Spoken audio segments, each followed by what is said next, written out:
Praise to the lord. ఈరోజు దేవుడు మనకిచ్చినటువంటి వాగ్దానం ఏంటంటే ఆదికాండము 50వ అధ్యాయము 20వ వచనం. మీరు నాకు కీడు చేయనుద్దేశించితిరి గాని నేటి దినమున జరుగుచున్నట్లు అనగా బహు ప్రజలను బ్రతికించున్నట్లుగా అది మేలు కొరకే దేవుడు ఉద్దేశించెను. ఆమేన్. మనుషులు మన జీవితానికి ఒక ముగింపు పలకాలను చూస్తూ ఉంటారు, కానీ దేవుడు మన జీవితానికి ఒక క్రొత్త ఆరంభాన్ని రాస్తాడు. మనుషులు మనల్ని గోతిలో పడవేయాలని చూస్తారు, కానీ దేవుడు మనల్ని గద్దె మీద సింహాసనం మీద ఉంచుతాడు. మన జీవితంలో ఇప్పుడు జరుగుతున్నటువంటి పరిస్థితులు ఎంత భయంకరంగా ఉన్నా దేవుని నియంత్రణలో నుండి మాత్రం ఆ పరిస్థితులు జారిపోలా. ఆయన ఒక క్రొత్త నూతనమైన ఒక ప్రారంభాన్ని, ఒక ఆరంభాన్ని, ఒక మలుపును మన కోసం ఆయన ఏర్పాటు చేశాడు. చీకటి అనే దారాలను ఉపయోగించి అందమైన ఒక వస్త్రాన్ని ఆయన నేస్తాడు. మనుషులు ఉద్దేశము మనకి కీడు చేయాలని, దేవుని ఉద్దేశము మనకి మేలు చేయాలని. ఈరోజు మనం అనుభవిస్తూ ఉన్న శ్రమలు, ఈరోజు మనం పడుతూ ఉన్న బాధలు, ఈరోజు మనం పడుతూ ఉన్న దుఃఖం ఏదైనా కానీ ఈ మనుష్యుల వల్ల కలిగినదే. వాటన్నిటిని దేవుడు ఒకరోజు మేలుగా మారుస్తాడు. ఈరోజు మనం కార్చిన కన్నీరు రేపటి దినాన ఇంకొకరి కన్నీటిని తొడవటానికి ఉపయోగపడుతుంది. యేసోపు గారి జీవితంలో కానీ మనం చూస్తే తండ్రికి చాలా ఇష్టమైన కుమారుడు, చాలా ఇష్టంగా చూసుకున్నాడు వాళ్ళ నాన్న. కానీ అన్నలు ద్వేషించారు, అన్నలు అసూయపడ్డారు. అన్నలు యోసేపు యొక్క ఎదుగుదలను అడ్డుకోవాలనుకున్నారు.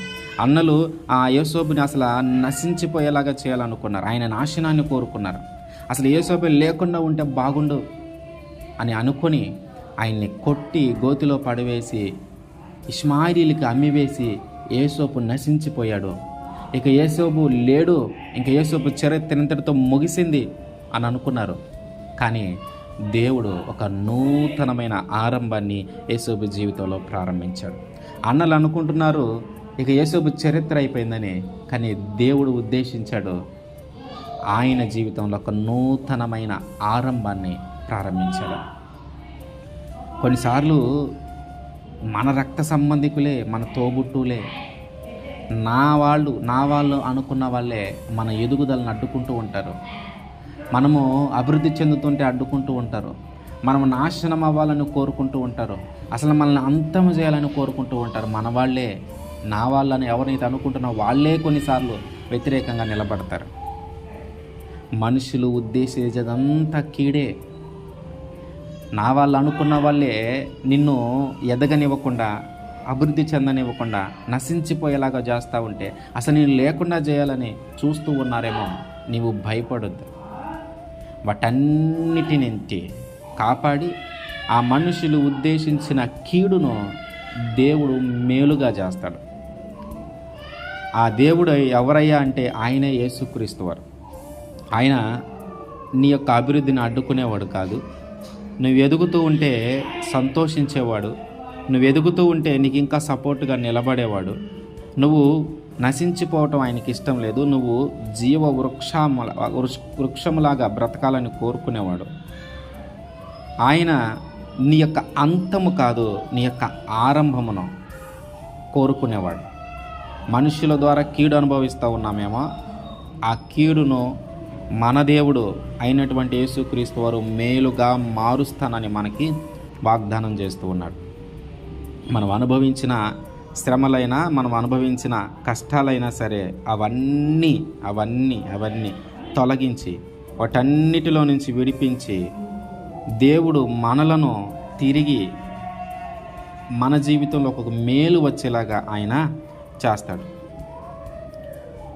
మనం గమనిస్తే అన్నలు అమ్మేసిన తర్వాత ఆ పోతీఫర్ ఇంటికి వెళ్ళటం, అక్కడ నుంచి అవమానపరచబడి నిందించబడి మళ్ళీ చెరసాలకు వెళ్ళటం, చెరసాల నుంచి మళ్ళీ ప్రధానమంత్రిగా ఏర్పడటం.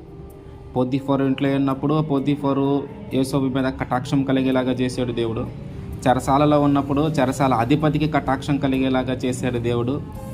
ఆ తర్వాత ఫరోకి కూడా ఆయన మీద కటాక్షం కలిగేలాగా చేశాడు దేవుడు. ఇప్పుడు ఒక ప్రధానమంత్రిగా ఉన్నాడు. ఫరో తర్వాత ఫరో అంతటి వ్యక్తిగా ఉన్నాడు. ఇప్పుడు అన్నలు వచ్చారు, మళ్ళీ అన్నలు వచ్చారు ధాన్యం కోసం. ఆ ప్రధానమంత్రిగా ఉన్న ఆ యోసేపు ఎదుట సాగిలపడ్డారు. నీ దాసులుగా మేము ఉంటామని అంత స్థాయిలోకి దేవుడు యోసేపుని హెచ్చించాడు. ఈ అన్నలు ఉద్దేశించింది కీడు, కానీ దేవుడు ఉద్దేశించింది మేలు. ఏ వ్యక్తులైతే ఆయన నశించిపోయేలాగా చేయాలనుకున్నారో అదే వ్యక్తులు ఆయనకి సాష్టాంగ నమస్కారం చేసేలాగా చేశారు. ఏ వ్యక్తులైతే యోసేపును అంతం చేయాలనుకున్నారో ఆ వ్యక్తులే యోసేపు దయ ద్వారా బతికేలాగా చేశాడు దేవుడు. మనుషులు ఉద్దేశించేది కీడు, కానీ దేవుడు ఉద్దేశించేది మేలు. అయితే అన్నలు ఎప్పుడైతే వచ్చారో వాళ్ళు వచ్చి మాట్లాడుతున్నారు, వాళ్ళ తండ్రి చనిపోయిన తర్వాత ఇంకా యోసేపు మనల్ని ఏదైనా చేస్తాడేమో, అతన్ని మనం చేశాం కదా, దానికి ప్రతీకారంగా ఏదైనా మనల్ని కూడా చేస్తాడేమో, మనల్ని కూడా చంపేస్తాడేమో అనుకొని భయపడుతూ ఆ యోసేపు దగ్గరికి వెళ్ళి అన్నలు అయ్యా మమ్మల్ని క్షమించండి. యోసేపు వాళ్ళతో మాట్లాడుతూ ఉన్నాడు, మీరేం భయపడొద్దు, నేను మిమ్మల్ని ఏది చేయను. ఆ రోజు మీరు నాకు కీడు చేశారు, కానీ ఆ కీడునే దేవుడు ఈరోజు మేలుగా మార్చాడు. ఇది దేవుడు ఉద్దేశించిన సంగతి, ఇది దేవుడు ఏర్పాటులో ఉన్న సంగతి, ఇది దేవుడి ప్రణాళిక ప్రకారం జరిగిన సంగతి. ఇదిగో ఒకరు ఇట్లా కరువు వస్తుంది, ఆ కరువుది నన్ను పోషింపబడాలా, కాబట్టి నన్ను ఇక్కడి దాకా తీసుకుని వచ్చి మిమ్మల్ని అందరినీ పోషించే స్థాయిలో ఉంచాడు. ఇది దేవుడు ఉద్దేశించిన మేలు. ఆ రోజు మీరు నాకు కీడు చేశారు, ఆ కీడే దేవుడు ఈరోజు మేలుగా మార్చాడు అని చెప్పి వారిని క్షమించాడు. మనము కూడా ఎవరైనా మన ఎడల కీడు చేస్తే వారిని క్షమించాలి. మనము కూడా ఎవరైనా మన ఎడల మనల్ని అంటే మన యొక్క ఎదుగుదలను, మన యొక్క మేలును, మన యొక్క అభివృద్ధిని అడ్డుకోవాలని చూసినా, మనం నశించిపోవాలని కోరుకున్నా, మనం అంతం చేయాలని కోరుకున్నా, అటువంటి వ్యక్తులను కూడా మనము క్షమించగలగాలి. అటువంటి వ్యక్తులను కూడా మనము క్షమించగలిగితే ఆయన ఖచ్చితంగా మనకి ఏదైతే వాగ్దానం చేస్తూ ఉన్నాడో ఆ వాగ్దానమును ఆయన జరిగిస్తాడు. ఆయన నమ్మదగిన దేవుడు, ఆయన కృప చూపగలిగిన దేవుడు కనుక మన జీవితాన్ని రాస్తుంది మనుషులు కాదు, మన జీవితాన్ని రాస్తుంది దేవుడు. మన జీవితాన్ని రాసింది దేవుడు. ఆయన సర్వశక్తిమంతుడు కనుక మనము కీడు చేయక, అంటే ఆ కీడుని బట్టి మనము భయపడక ధైర్యం తెచ్చుకొని నిలబడాలి. ఎందుకంటే మన కథ ఇంతటితో ముగిసిపోలేదు. ఒక నూతనమైన ఆరంభాన్ని దేవుడు మళ్ళీ ప్రారంభిస్తాడు, మళ్ళీ మన జీవితంలోకి తీసుకొని వస్తాడు. ఆమేన్.